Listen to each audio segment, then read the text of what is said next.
NASA's Artemis program is working to return humans to the surface of the moon for long durations. Then, we will use what we learn to take the next giant leap, sending the first astronauts to Mars. And these future human explorers of tomorrow will need to eat. But making food in space is not easy as pie. That's why virtually all the food astronauts currently eat in space is sent from Earth. But what about future astronauts on years-long deep space missions?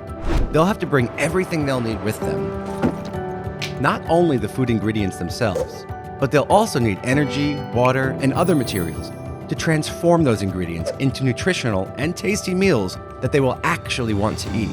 That's why NASA and the Canadian Space Agency launched parallel competitions, the Deep Space Food Challenge, to reach out to innovators from across the globe to compete for prize money for anyone who can come up with and build novel food production technologies that could be used in space.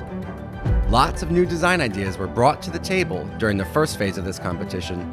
From dehydrated foods to cultivated plants and fungi, several designs were selected as winners of Phase 1.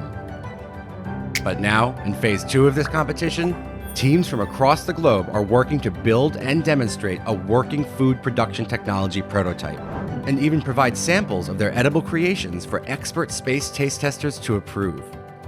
Not only could this transform space travel, but it could also transform food systems right here on Earth, helping to resolve food insecurities and scarcities across our own planet. At NASA, there can never be too many cooks in the kitchen, so follow along as we all work together to feed interplanetary humans of tomorrow in the Deep Space Food Challenge.